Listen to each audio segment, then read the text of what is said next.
वो एक गुलाब का फूल दिखाई दे। लेकिन जब पास जाएं तो उसमें रंग बिरंगी पंखुड़ियों की जगह, है ना, सिर्फ और सिर्फ हरी पत्तियां ही पत्तियां नजर आएं। अरे वो तो बिल्कुल एक झाड़ी जैसा लगेगा, मतलब फूल जैसा तो कुछ होगा ही नहीं। हाँ बिल्कुल, फूल का आकार जरूर हो लेकिन पंखुड़ी एक भी ना हो।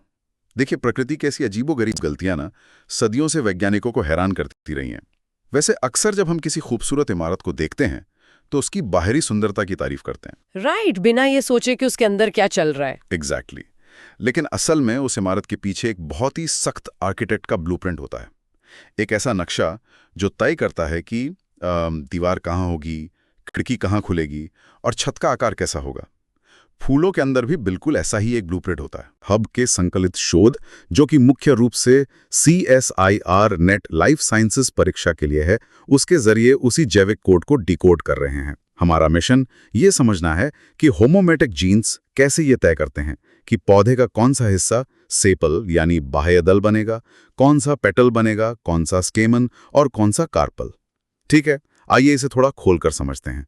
ये पूरा ब्लूप्रिंट आखिर काम कैसे करता है। इस पूरी प्रक्रिया को गहराई से समझने के लिए ना हमें सबसे पहले बायोटेक्नोलॉजी के उस मूल अर्थ पर नजर डालनी होगी जो हमारे स्रोत में दिया गया है।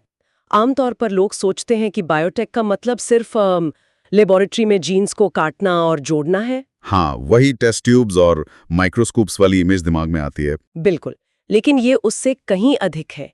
ये बायोकेमिस्ट्री, माइक्रोबायोलॉजी और इंजीनियरिंग साइंस का एक इंटीग्रेटेड उपयोग है। इसका मेन ऑब्जेक्टिव माइक्रो ऑर्गेनिजम्स और कोशिकाओं के अंदर चलने वाली उस जटिल मशीनरी को समझना है ताकि उसका लाभकारी तकनीकी उपयोग किया जा सके। जब हम फूलों के विकास की बात करते हैं तो हम उसी मशीनरी के सबसे शानदार उदाहरणों में से एक को देख रहे होते हैं। अच्छा, और शायद इसी मशीनरी को समझने की कोशिश में ही वैज्ञानिकों ने फूलों के उस नियम को खोज निकाला जिसे ABC मॉडल कहा जाता है। हाँ, बिल्कुल सही कहा। ऐतिहासिक रूप से देखें तो ये एक बहुत बड़ा टर्निंग पॉइंट था। वर्ष 1991 में दो वैज्ञानिकों एनरिको कोएन और एलियट मायाविट्स ने इस ABC मॉडल का प्रस्ताव रखा था। अब देखिए, ये मॉडल हवा में से नहीं आया था। तो उन्होंने प्रैक्टिकली किस चीज पर स्टडी की थी इसके लिए? उन्होंने मुख्य रूप से अरबिडोप्सिस थैलियाना, जिसे थैलेक्रेस भी कहते हैं, और एंटेरिनम मैजिस यानी स्नैपड्रैगन जैसे पौधों का गहन अध्ययन किया था। वैसे अरेबिडोप्सिस थालियाना का नाम तो बॉटनी में बार बार आता है। ये एक तरह से प्लांट बायोलॉजी का लैब माउस है ना? हाँ, ये तुलना काफी सटीक है। अरबिडोप्सिस का लाइफ साइकिल बहुत छोटा होता है, इसे कम जगह में उगाया जा सकता है और सबसे बड़ी बात, इसका जीनोम बहुत छोटा और समझने में आसान होता है। कोएन और मायरोविट्स ने किसी नॉर्मल पौधे को नहीं, बल्कि उन म्यूटेंट पौधों को देखा जिनमें कुछ ना कुछ गड़बड़ थी। जैसे कि शुरुआत में मैंने उस गुलाब का जिक्र किया जिसमें सिर्फ हरी पत्तियां थीं। एग्जैक्टली। जब साइंस में कोई चीज टूट जाती है या काम नहीं करती, तभी तो हमें ये क्लू मिलता है कि वो असल में काम कैसे कर रही थी। म्यूटेंट्स का अध्ययन करके ही उन्होंने पाया कि एक नॉर्मल या वाइल्ड टाइप फूल का निर्माण एक बहुत ही सख्त मैथमेटिकल ब्लूप्रिंट का पालन करता है। तो अब इस ब्लूप्रिंट की बनावट पर आते हैं। अगर हम एक नॉर्मल वाइल्ड टाइप फूल को ऊपर से देखें तो उसकी संरचना कॉन्सेंट्रिक सर्कल्स में होती है, जिसे साइंस में व्हर्ल्स कहा जाता है। हाँ, चक्रीय घेरे। राइट। तो एक फूल में ऐसे 4 चक्र होते हैं। सबसे बाहरी चक्र यानी व्हर्ल 1 हरे रंग का सेपल होता है जो कली की रक्षा करता है। उसके अंदर व्हर्ल 2 होता है जो रंग बिरंगी पंखुड़ियों यानी पेटल्स का घेरा है, जो फूल को इतना आकर्षक बनाता है। बिल्कुल। फिर व्हर्ल 3 आता है जिसमें स्टैमेन होते हैं, ये पौधे का नर प्रजनन अंग है। और सबसे केंद्र में व्हर्ल 4 होता है जिसमें कार्पेल होता है जो मादा प्रजनन अंग है। इन चारों घेरों को आकार देने का काम मुख्य रूप से 3 प्रकार के जीन करते हैं, क्लास A, क्लास B और क्लास C। यहाँ ये समझना बहुत जरूरी है कि ये जीन्स असल में क्या करते हैं। स्रोत के अनुसार ये A, B और C जीन्स ट्रांसक्रिप्शन फैक्टर बनाते हैं। अगर हम इसे साधारण भाषा में समझना चाहें तो ये ट्रांसक्रिप्शन फैक्टर फिजिकली कैसे काम करता है? मतलब कोशिका के अंदर आखिर हो क्या रहा है? इसे ना एक लाइब्रेरी के रूप में सोचिए। एक कोशिका का DNA एक विशाल लाइब्रेरी है जिसमें हजारों किताबें यानी जीन्स रखी हैं। एक ट्रांसक्रिप्शन फैक्टर वो लाइब्रेरियन है जिसके पास एक खास चाबी है। अच्छा, एक मास्टर की तरह। थोड़ा वैसा ही। वो केवल एक स्पेसिफिक अलमारी को खोल सकता है और उसमें रखी किताब को पढ़ने का ऑर्डर दे सकता है। मॉलिक्यूलर लेवल पर ये एक प्रोटीन होता है जो डीएनए के एक खास हिस्से पर जाकर चिपक जाता है। इसके चिपकते ही कोशिका की मशीनरी उस हिस्से के इंस्ट्रक्शंस को पढ़ना शुरू कर देती है। यानी वो सेल को बताता है कि अब तुम्हें पंखुड़ी बनानी है या अब तुम्हें स्टेमन बनाना है। एग्जैक्टली। और डीएनए की उस खास अलमारी को खोलने के लिए इस लाइब्रेरियन के पास जो चाबी होती है उसे मैड्स बॉक्स डोमेन कहते हैं। लगभग इन सभी एबीसी जीन्स में ये मैड्स बॉक्स होता है जो उन्हें डीएनए से जुड़ने की ताकत देता है। लेकिन रुकिए, अगर सारे होमोटिक जीन्स में मैड्स बॉक्स होता है तो क्या इस रूल का कोई एक्सेप्शन भी है या सभी इसी चाबी का यूज करते हैं? ये एक बहुत ही इंपॉर्टेंट पॉइंट है जो हमारे स्रोत में क्लियरली हाईलाइट किया गया है। क्लास ए का एक जीन है जिसे एपीटाला2 या शॉर्ट में AP2 कहा जाता है। इस AP2 जीन में मैड्स बॉक्स डोमेन नहीं होता। अरे वाह! अगर AP2 के पास वो मैड्स बॉक्स वाली चाबी नहीं है तो फिर वो डीएनए का ताला कैसे खोलता है? मतलब वो अपना काम कैसे कर पाता है? AP2 एक बिल्कुल अलग फैमिली से आता है जिसे AP2ERF प्रोटीन फैमिली कहते हैं। इसके पास ताला खोलने का अपना एक अलग तरीका, एक अलग मॉलिक्यूलर स्ट्रक्चर होता है। ये मैड्स बॉक्स वाले प्रोटीन्स की तरह ही काम करता है, लेकिन इसका डीएनए से जुड़ने का मैकेनिज्म थोड़ा अलग होता है। अच्छा, बाकियों में तो मैड्स बॉक्स होता ही होगा फिर। हाँ, बाकी सभी मेजर होम्योटिक जीन्स जैसे एपीटाला1 यानी AP1, एपीटाला3 जिसे AP3 कहते हैं, पिस्टलाटा यानी PI और एगामस यानी AG, इन सभी में मैड्स बॉक्स जरूर मौजूद होता है। अब अगर हम इन जीन्स को इन 4 वर्ल्ड्स में बांटें हाँ, तो मुझे ये बिल्कुल रंगों को मिलाने जैसा लगता है। जैसे हम पेंटिंग करते वक्त रंगों का एक वेन डायग्राम बनाते हैं ना। हाँ, बिल्कुल वैसा ही कॉन्सेप्ट है। हाँ, जैसे अगर नीले और पीले रंग को मिलाया जाए तो हरा रंग बनता है। ये ब्लूप्रिंट भी कुछ ऐसे ही ओवरलैपिंग जोन्स की थ्योरी पर काम कर रहा है। और इस बायोलॉजिकल वेन डायग्राम की सबसे दिलचस्प बात यह है कि यहाँ रंगों की जगह ट्रांसक्रिप्शन फैक्टर्स एक दूसरे के साथ मिल रहे हैं। अगर हम इसे सीक्वेंस में देखें, पहले चक्र या वर्ल्ड 1 में केवल क्लास ए के जीन्स काम करते हैं। जब ए अकेला होता है तो कोशिकाएं सेपर का निर्माण करती हैं। ठीक है, यानी A equals to sepal. Right. फिर दूसरे चक्र में क्लास ए के साथ क्लास बी के जीन्स मिल जाते हैं। जब ए और बी का मिक्सचर होता है तो कोशिकाएं पेटल बनाने लगती हैं। तो A+B हो गया पेटल। यहाँ ओवरलैप शुरू हो गया। बिल्कुल। फिर तीसरे चक्र में क्लास ए का असर खत्म हो जाता है। यहाँ क्लास बी के साथ क्लास सी जुड़ जाता है। बी और सी का ये कॉम्बिनेशन स्टेमन का निर्माण करता है। यानी B+C इक्वल्स टू स्टेमन। और चौथा चक्र? अंत में चौथे चक्र में केवल क्लास सी जीन मौजूद होता है। जब सी अकेला काम करता है तो वो केंद्र में कार्पल बनाता है। ये सचमुच एक बहुत ही सख्त मैथमेटिकल रूल लगता है। A से सेपल, A+B से पेटल, B+C से स्टेमन और C से कार्पल। हाँ, और अगर हम इसे बड़ी तस्वीर से जोड़कर देखें तो इस मॉडल में क्लास सी जीन यानी अगामस का काम सिर्फ स्टेमन और कार्पल बनाना नहीं है। इसका एक और बेहद अहम काम है जिसे मेरिस्टेम डिटर्मिनेसी कहते हैं। एक मिनट, ये डिटर्मिनेंसी क्या होती है? नया टर्म लग रहा है। डिटर्मिनेसी का सीधा सा मतलब है ग्रोथ को एक पॉइंट पर आकर रोक देना। फूल के बनने के दौरान कोशिकाओं का एक गुच्छा, जिसे फ्लोरल मेरिस्टेम कहते हैं, वो लगातार नई कोशिकाएं बनाता रहता है। जब क्लास सी जीन एक्टिव होता है और कार्पल का निर्माण पूरा हो जाता है तो ये जीन सेल डिवीजन की इस पूरी फैक्ट्री को एक स्टॉप सिग्नल भेजता है। मतलब वो कहता है कि भाई साहब बस करो, फूल पूरा बन गया। एग्जैक्टली। वो बताता है कि अब और कोशिकाएं बनाना बंद करो। अगर ये सी जीन काम करना बंद कर दे तो फूल कभी बढ़ना बंद ही नहीं करेगा। फूल के अंदर से एक और फूल, उसके अंदर से एक और फूल निकलता चला जाएगा। अरे बाप रे, मतलब बिना सी जीन के फूल एक इनफाइनाइट लूप में फंस जाएगा। वैसे ये तो एक नॉर्मल ब्लूप्रिंट की बात, लेकिन यहाँ बात सच में बहुत दिलचस्प हो जाती है। वो कैसे? देखिए, जब ABC मॉडल 1991 में आया तो वैज्ञानिकों को लगा कि चलो भाई A, B और C जीन से पूरी कहानी समझ आ गई। लेकिन साइंस हमेशा नई परतें खोलता रहता है। कुछ सालों बाद एक नए वर्ग की खोज हुई जिसे क्लास E जीन या सेपलाटा कहते हैं। हमारा स्रोत कहता है कि ये E जीन एक गोंद यानी ग्लू की तरह काम करते हैं। तो मैं यहाँ एक सवाल उठाना चाहता हूँ। पूछिए। अगर ये ई जीन बाद में खोजे गए और ये सिर्फ एक गोंद की तरह काम करते हैं, तो क्या इसका मतलब ये है कि इनके बिना हमारे मेन आर्किटेक्ट्स यानी ए, बी और सी जीन पूरी तरह से लाचार और बेकार हैं? यहाँ सबसे हैरान करने वाली बात यह है कि हाँ, ये बिल्कुल सच है। ई जीन यानी सेपलाटा के बिना ए, बी और सी जीन पूरी तरह से हेल्पलेस है। सच में?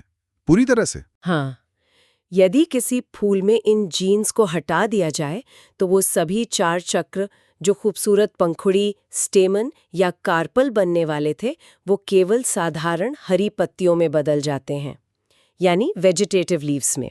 ये बिल्कुल वैसा ही है जैसा आपने शुरुआत में उस बिना पंखुड़ी वाले गुलाब का एग्जाम्पल दिया था। इसका मतलब ये हुआ कि जो ब्लूप्रिंट हम अब तक समझ रहे थे वो इस गोंद के बिना काम ही नहीं कर सकता। बिल्कुल।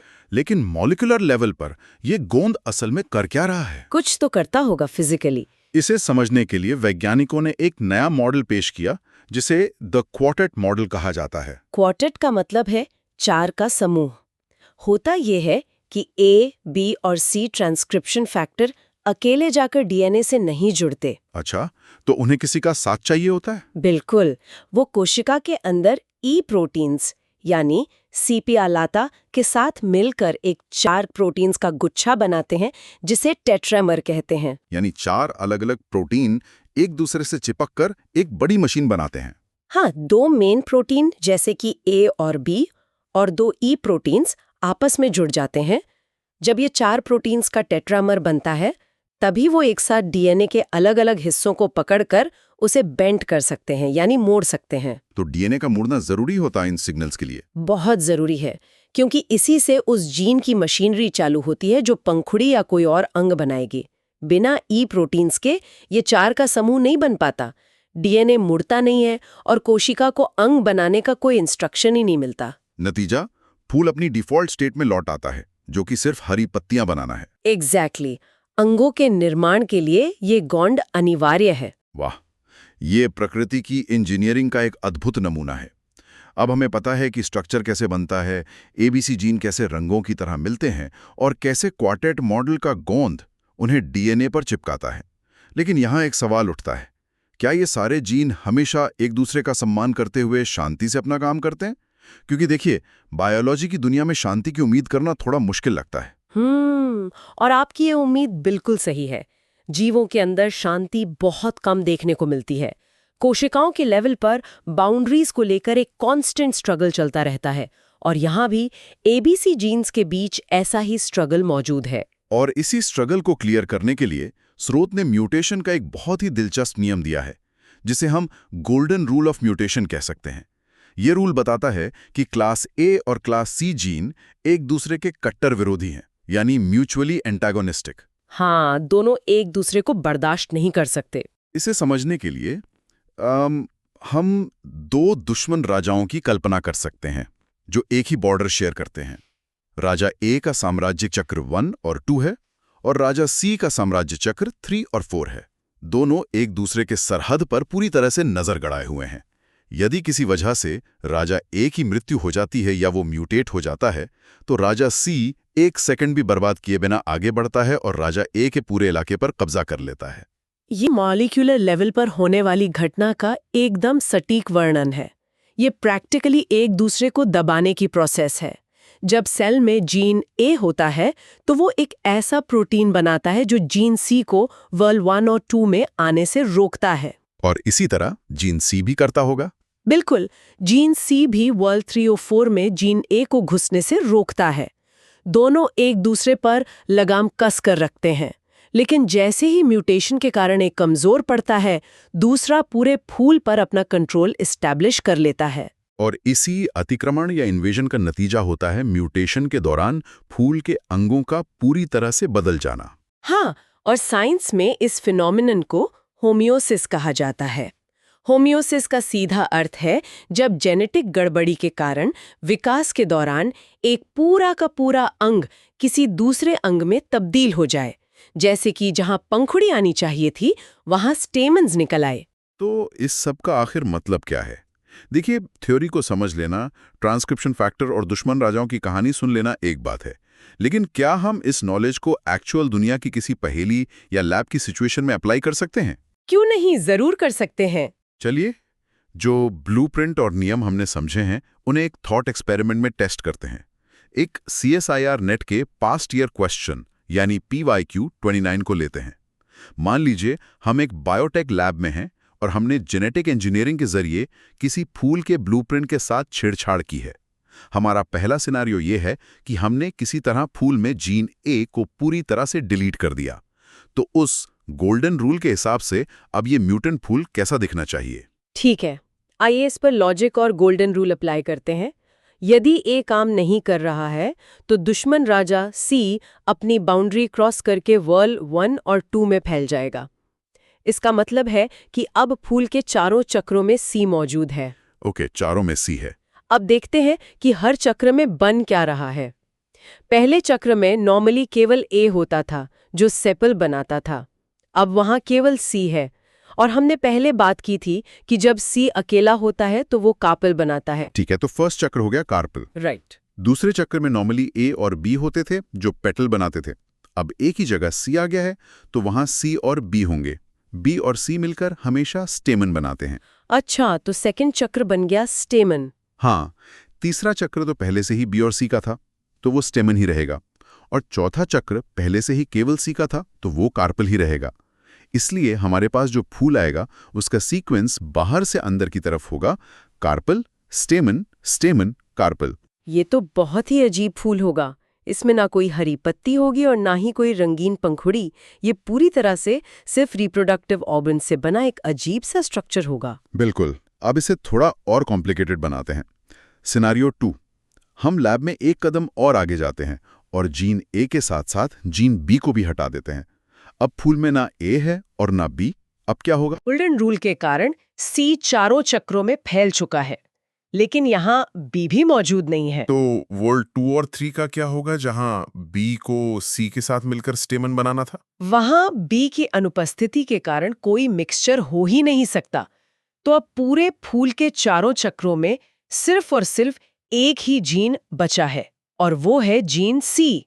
क्योंकि सी अकेले सिर्फ कार्पेल बनाता है तो चारों चक्रों में केवल कार्पेल ही बनेंगे। पूरा का पूरा फूल सिर्फ कार्पेल्स का एक गुच्छा बनकर रह जाएगा। ये सचमुच हैरान करने वाला है। अब तीसरे सिनेरियो पर आते हैं। मान लीजिए हमने ए और बी को छोड़ दिया, लेकिन इस बार हमने जीन सी को डिलीट कर दिया। अब फूल कैसा दिखेगा? यहाँ गोल्डन रूल का दूसरा हिस्सा काम करेगा। यदि सी नहीं है तो राजा ए बिना किसी रोक टोक के आगे बढ़ेगा और वर्ल्ड 3 और 4 पर कब्जा कर लेगा। तो नतीजा क्या होगा? पहला चक्र केवल ए होगा यानी सेपल। दूसरा चक्र ए और बी होंगे यानी पेटल। तीसरा चक्र जहां पहले सी होता था अब ए है। यहां फिर से ए और बी होंगे जो एक और पेटल बनाएंगे। और चौथा चक्र जहां पहले केवल सी होता था अब केवल ए है। यहां फिर से केवल ए होगा यानी सेपल। तो सीक्वेंस होगा सेपल पेटल पेटल सेपल। लेकिन रुकिए, अगर हमने C को हटा दिया है तो इसका मतलब है कि वो मेरिस्टम डिटर्मिनेंसी वाली बात भी खत्म हो गई ना? जो स्टॉप सिग्नल C भेजता था वो अब नहीं आएगा। क्या बात है, बिल्कुल सही पकड़ा आपने। इस फूल में कोई प्रजनन अंग यानी स्टेमन या कार्पल तो होगा ही नहीं। ये पूरी तरह से स्टेराइल यानी बांझ होगा। और स्टॉप सिग्नल न होने के कारण ये सेपल पेटल पेटल की स्ट्रक्चर लगातार बनती जाएगी। फूल के अंदर फूल खिलते जाएंगे। ये एक एंडलेस फूल बन जाएगा। तो ये बात है। अब एक आखिरी सिनेरियो पूछता हूं। अगर हम सिर्फ B को हटा दें तो क्या होगा?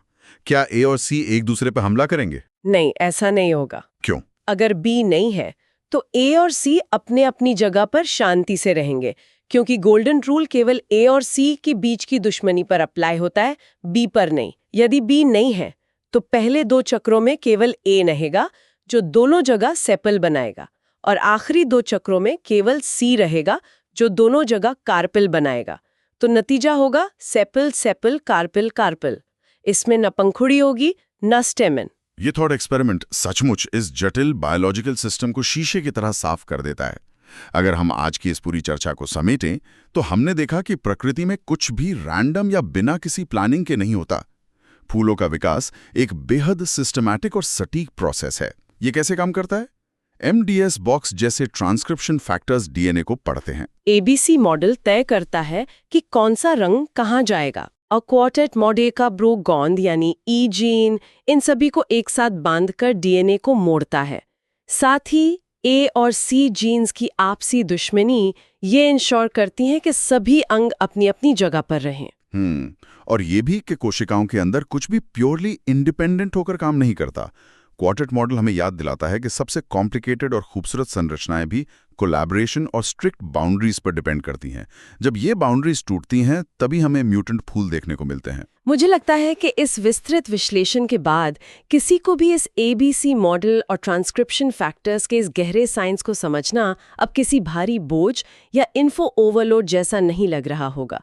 हर मैकेनिज्म का अपना एक लॉजिक होता है। बिल्कुल, ये समझना एक बहुत बड़ा कदम है, खासकर जब हम बायोटेक के लाभकारी उपयोग की बात करते हैं।